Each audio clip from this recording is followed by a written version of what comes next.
yesterday we started looking at writing functions, and we looked at this equation here, which we said that is y is a function of x, which means you solve for y, you get y equals with some stuff with x. If we write it like this, that's x is a function of y, right? So we talked about that yesterday. We did some examples with circles and circumferences and so forth. Let's look at another example. First off, I assume all of you recognize that formula, right? No. You know that formula. I mean, come on. Don't they teach you anything in science class? Oh, okay. That's the formula for Fahrenheit to Celsius, right? Right. That's the formula that you use to convert from Fahrenheit to Celsius. So, if I rewrote this like this,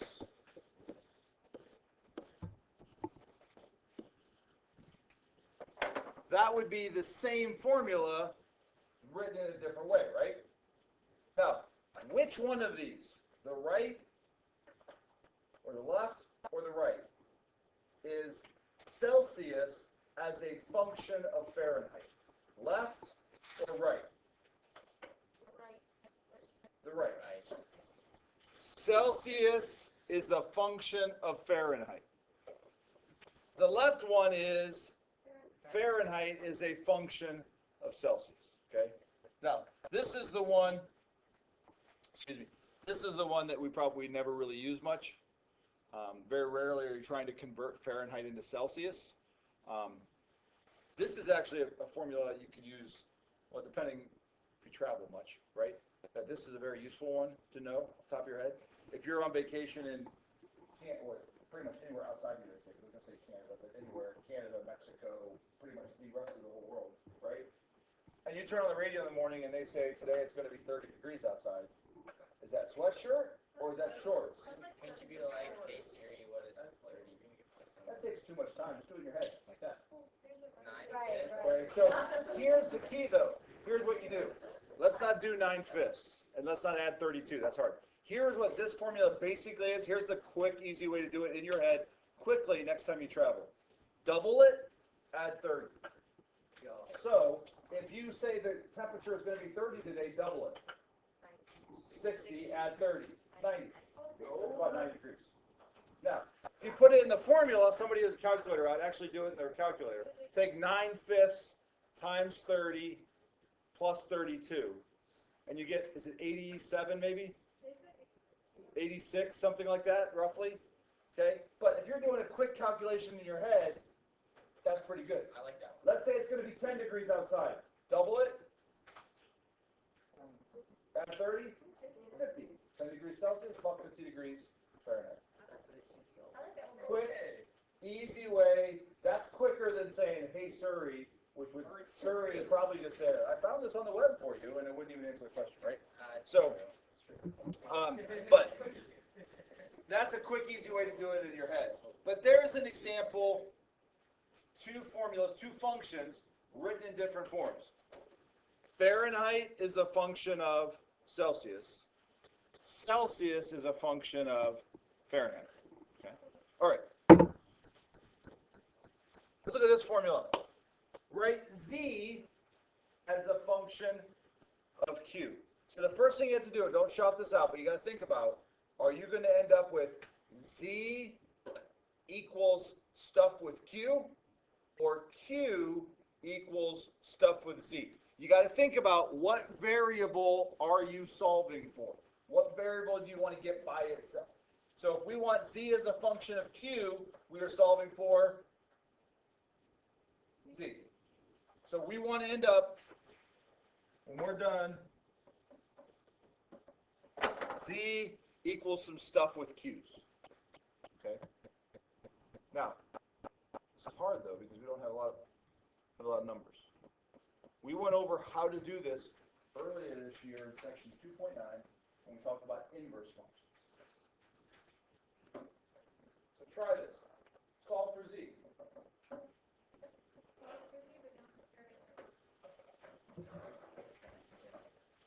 If you're solving for Z, you have to get Z by itself. Okay, you have to get Z by itself.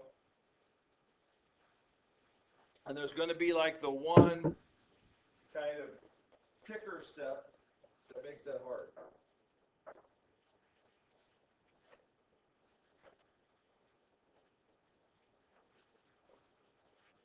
How do I get z by itself? I wrote it up here. I erased it. It was on the warm-up problem. What we have to do to show factor. What can I factor out? To z.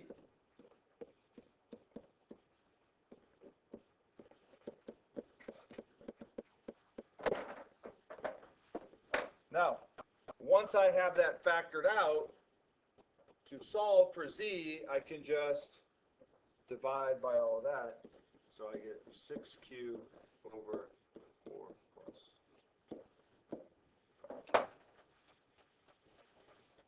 So if the variable you're solving for, there's two of them.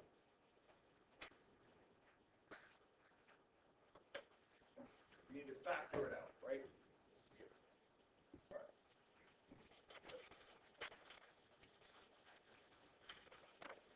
Look at some more application problems.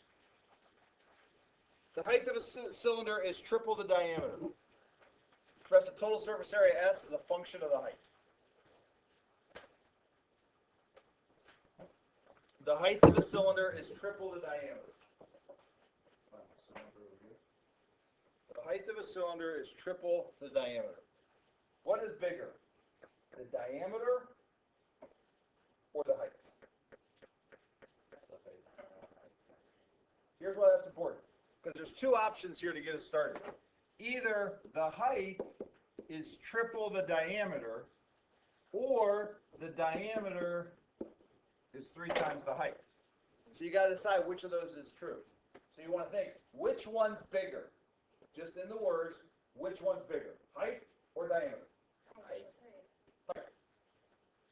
So, does it make sense to multiply the bigger one by 3 to get the diameter? No. So that helps me kind of think about what the right answer is, okay? That's as good a start. Understand what that says. Now, surface area. Do we know the surface area of a cylinder? It's just what? What surface area? Isn't surface area just the area of the surfaces? Pretty simple, right? Now, think about this cylinder. You have 3 surfaces. Top. What's the area of the top? Circle. What's the area of a circle? Pi r squared. You have the top and you have the bottom. So that's 2.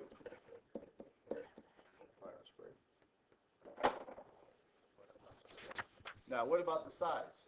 Now, if you think about the sides, you all done this from elementary school when you turned in your Campbell soup cans, right?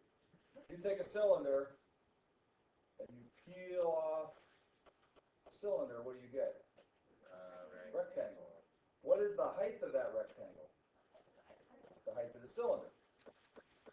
So if we think about the rectangle as height times width, the height is the height. What about the length? This is wrapped around my cylinder.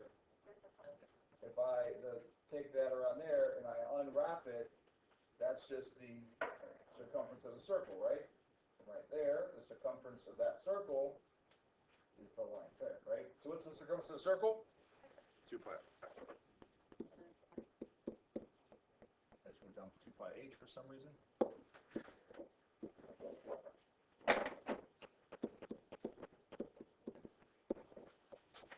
All right, so there's the first step in all these problems.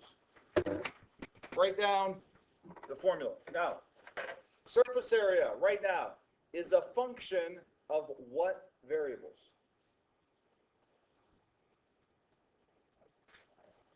What variables are in that formula? R and H.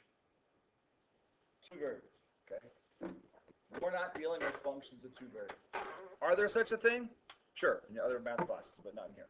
So we have a function of only 1 variable. What has to be our 1 variable of our function? We want the surface area as a function of the height. So I can only have h's. This right here means only h's. So I got to get rid of the r's. I got to change the r's to h's. How do I do that? But I know h is equal to 3. I know h is equal to 6r. So what is r equal to? 6. Oh, I did that backwards, didn't I? How about h equals 6?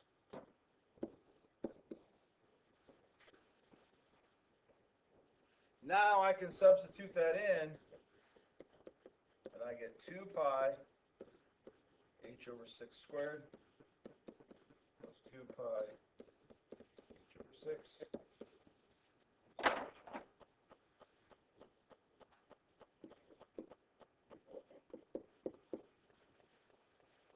Yeah, let's simplify that a little bit.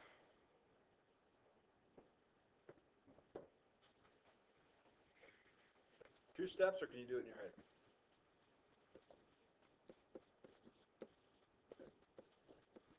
That.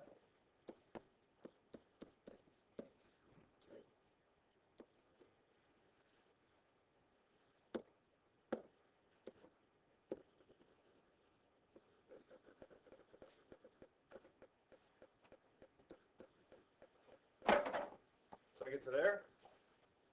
I get, what would my common denominator be? 18. So I need to multiply over here by 6.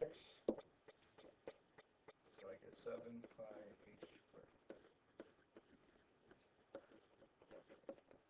There is my surface area as a function of h. There's a whole lot of algebra and simplifying there, so let's slow down and see if we understand what just happened. Okay. Step 1, let's back up. Do we understand how we got to here? No. Okay, so let's back up to here. So if you look in this formula, right here are the two r's. How did you get the Yeah, how R did you get from R? H equals E and then Oh, so let's back up even before that. Let's go back up to here. Okay, okay. Where I'm confused. Ask a question. So this is the height is triple the diameter. So we got h equals 3d. Good. We'll take it step by step. Good so far? Yes. Okay. Now, what is, we had r's down here, so we got to get rid of the d and go to r. What is the diameter equal to in terms of the radius? 2 times the radius equals the diameter of a circle, right? So I changed d to r. So 3 times 2r gives me 6r.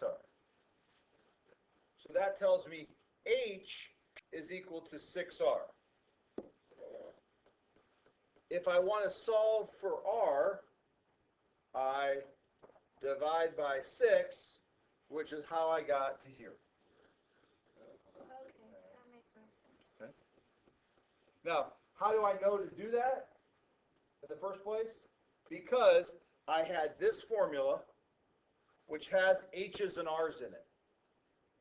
And I know from the problem, I only want to have h's. So I need to some way figure out how can I write r in terms of h? How can I write r as a function of h? So I can take that and then substitute this into both of these places, and that gets me to here.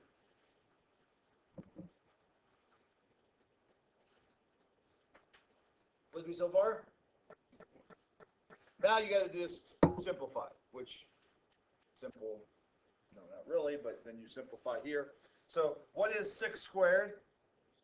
36 on the bottom. 2 on the top just gives me the 18. And this is pi h squared then. Over here, the 2 and the 6 cancel to give me a 3 pi h squared there.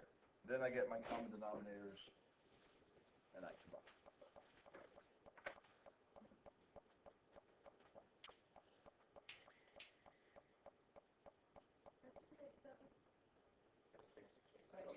6 and 1.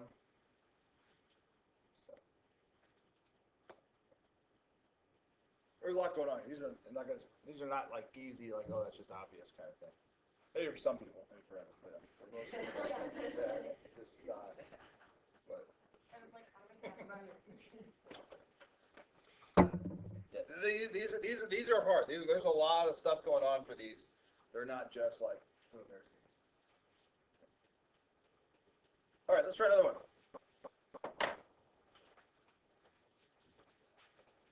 A light 6 meters above the ground causes a boy 2 meters tall to cast a shadow S meters long. Express S as a function of D, the boy's distance from the light, the distance in meters from the light. So we got a picture. So let's understand that picture first. We have a light that is 6 meters high. It's casting a shadow over top of this boy that's 2 meters tall. D is the distance from the light to the boy, and S is the length of the shadow. Okay? And we want to express S as a function of D.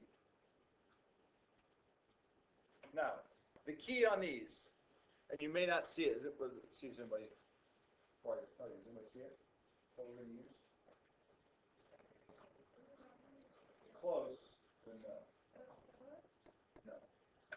Do we know it? Theoretically, yes. You did this in geometry.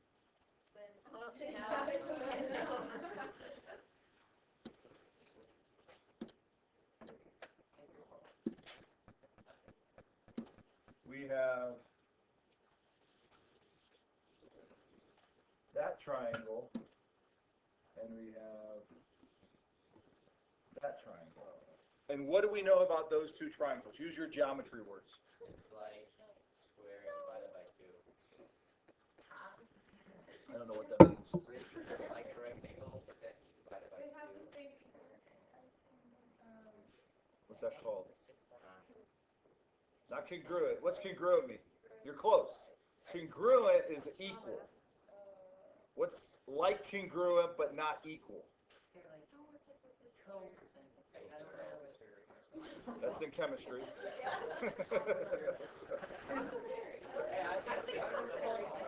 No.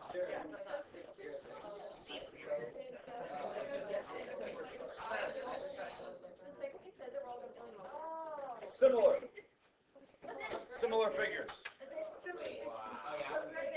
So, okay, you know this from geometry. For example, if I gave you two similar triangles, and I told you this was 6, and I told you that this was 3, and this is 2, how long is that? 4. That's similar figures, right? Same ratio of the sides. Remember that now? Okay, so that's all I'm going to use. Something that's not hard, but you just have to think of it to use. So, if we look at these two, what's my big triangle here? What's the height of the big triangle? 6. What's the length of the big triangle? D plus S, S plus D, however you want to write it down. Okay. What about the small triangle? What's the height? 2. And what's the length of the base? S. It's the ratio. So it's like over here, this right here, we would say 6 over x equals 3 over 2, and then you could solve for x by cross multiplying. You didn't cross multiply there because it was simple enough. You all do just multiply by 2. All right. So cross multiply. 6s equals 2s plus d. Now, what are we solving for? If we want to write s as a function of d, is that s equals stuff with d's, or d equals stuff with s's? We want to solve for s as a function of d, so we want to end up with s equals. That's our goal. So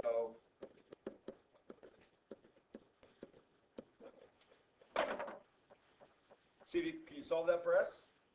Yeah.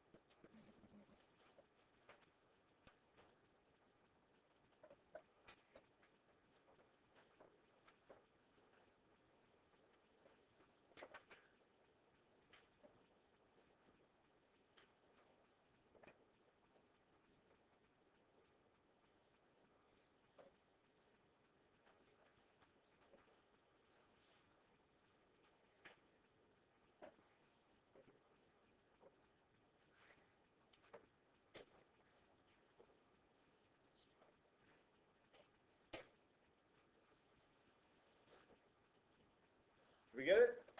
What's the answer? Who thinks I got it? Wants to tell me? Go ahead. D over 2? I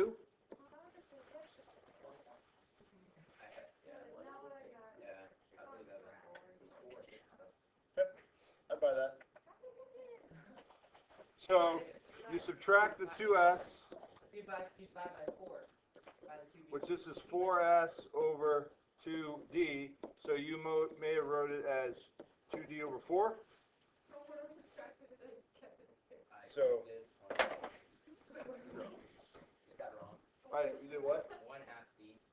Same thing. Good job with it.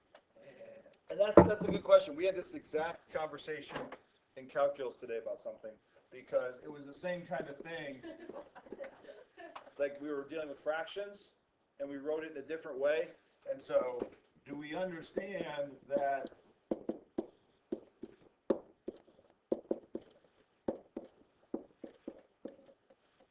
like all of those are equal? Those are all the same thing. Right? All of those, because if you think of these as being over 1, right? When you multiply fractions, you just multiply the top, multiply the bottom. So you can split those up however you want. And so if somebody says D over 2, and you said 1/2 times D, that's the exact same thing. All right. Yep, just express. This is all about just coming up with the function. Yep, coming up with the function. All right. So another one.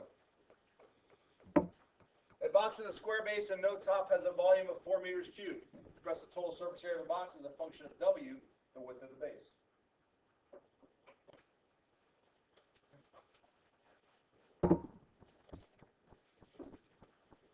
So, let's start off with kind of what we know here. It's a square base. So that means if this side is W, what's this side? W. We don't know what the height is though, right? So let's start off, what's the surface area of that box? So, if you have a box, how do you find the surface area? Find the area of surfaces, which is you have a side. So let's pick this side right here. What is the area of that side? Width times height, which is just WH, right? So that's this right here. What about that side over there?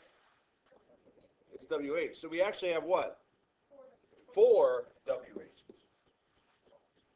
Because all 4 sides, unlike this, not all 4 sides equal, but we'll go with it. Now we also have to deal with, those are the 4 sides.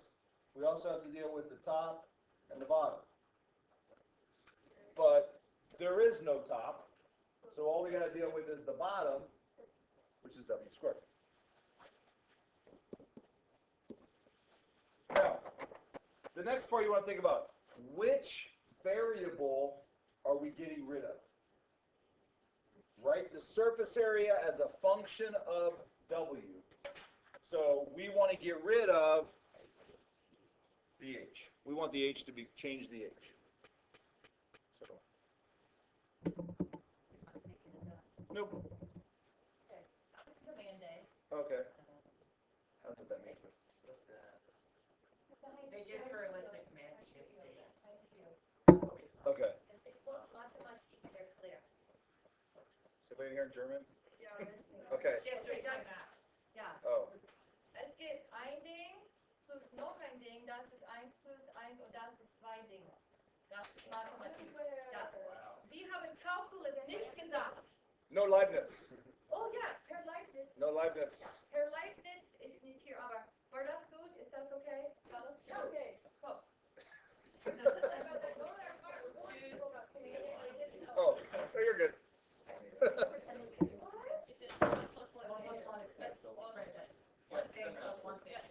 And it was not calculus. I heard that part. So. What have we not used yet? What part of this problem have we not used? They told us what?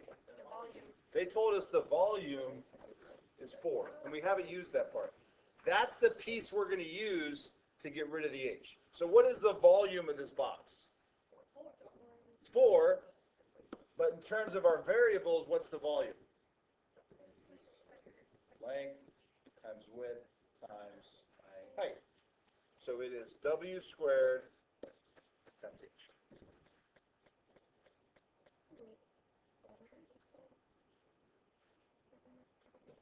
W times W times H. Because that's the volume.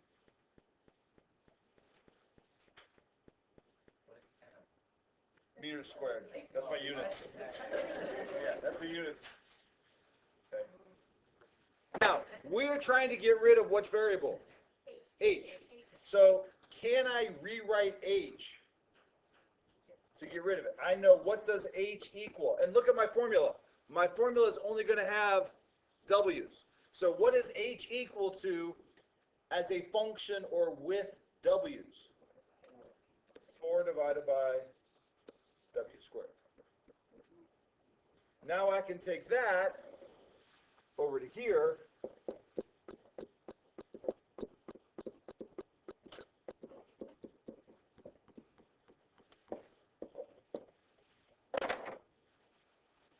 And there is my formula for the surface area of this box as a function of W. Now, we can't just leave it like that. We got to simplify, right? We don't want to simplify it. Yeah. So if we simplify this, this is going to be WW. This is going to be 16 over W plus W squared. And if we're doing stuff like this, we want to get common denominators and combine them, right? We want to do it. Simplify the fractions. So what would be my common denominators? So I would multiply by W over W. And get 16 plus W cubed. That's a horrible 3.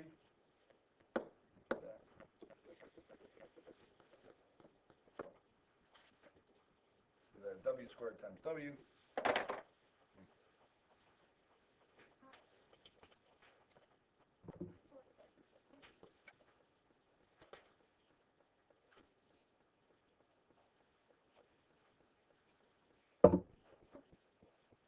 All right.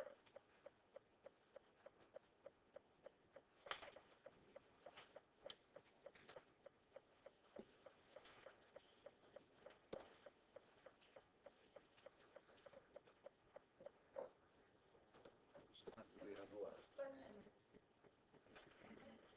Under that one. Do I want to do that one?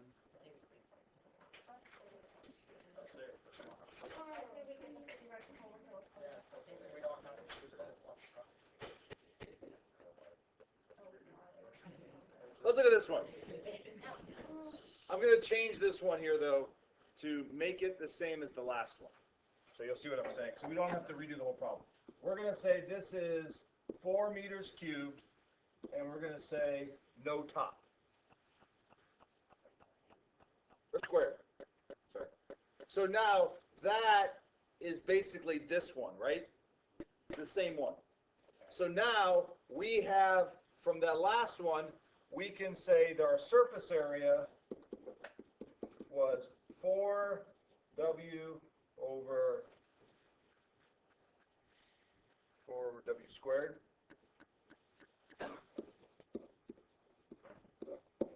And I'm not using the simplified version here for purpose. So we get that formula. So last example, we're just pulling that out of thin air here and going forward.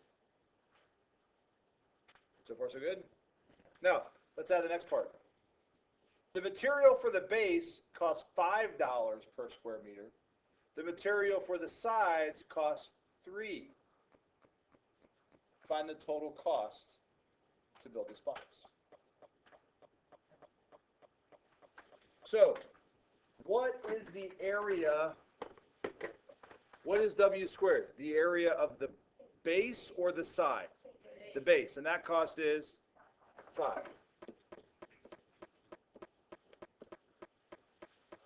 This is the area of the sides. So, let's simplify it a little bit. 4H times 3.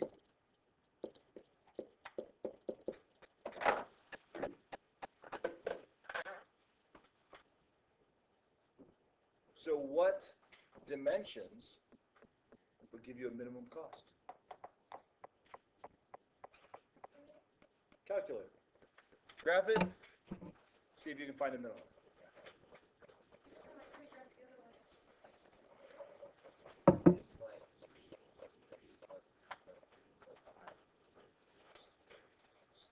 Then you don't.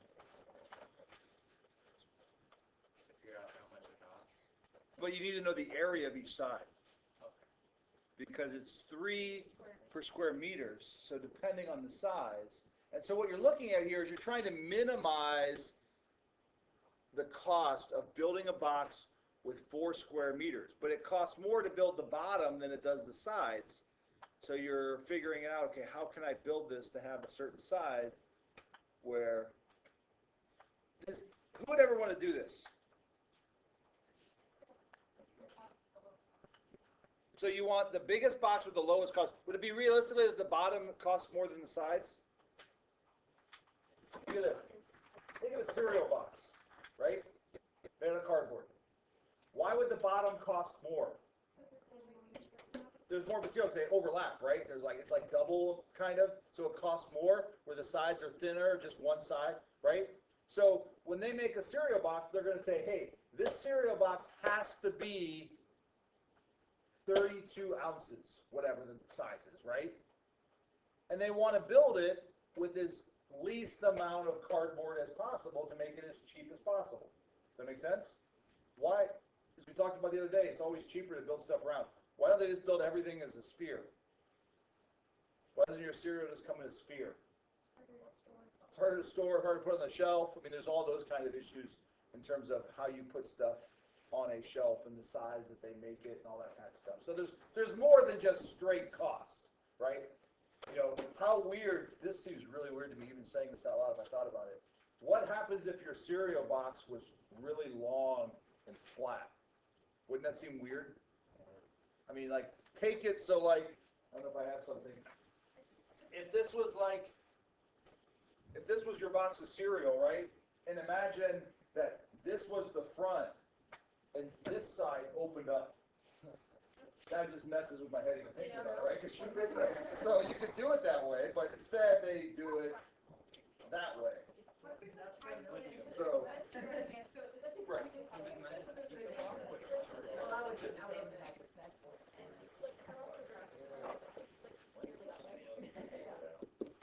So, did we find them in? It's a point. So what's the x and y coordinate for the minimum?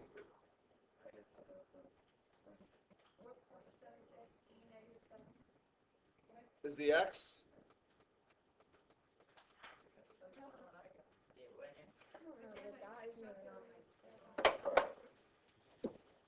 Let's see, I don't have my calculator up. We got time, we got 5 minutes.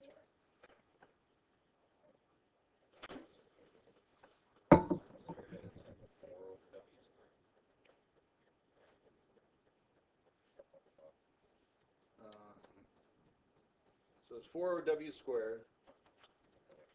So, it was 4W over, oh, I see what I did. Yep, that was on me. This should be 16. That was the problem. I did 4H instead of 4 times 4. Because we had right here, 16 over W. And I looked here and said 4 times 4 was 4H. So that was on me. So that may help your answer.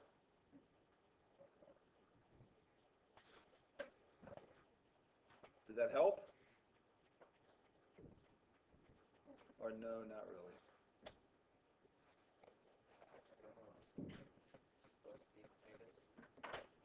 No, it should be positive. Oh, that's this. So let's see, we have 3 times 16 divided by x, right? Plus 5x squared. Let's hit graph, see what happens. Oh, we get that. Look at that nice graph. Of course, You're never going to live that down, ever. So, you get to there? No, he changed it real quick. So if you graph it, I put that. there's my window. We're trying to get the window. Oh, why am I a negative 40? Wait, what was your window you had? I think I go from 0 to 10, Okay. and then I think I go up to 100.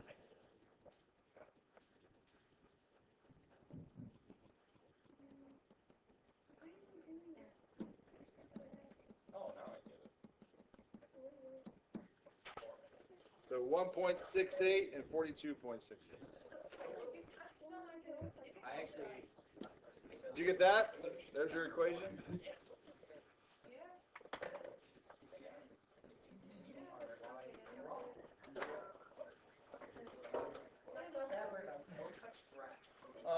We have one more example. Anybody have the homework there? 3.9. Did I give you 3.9? Did I give that to you yesterday? I can't even do this one.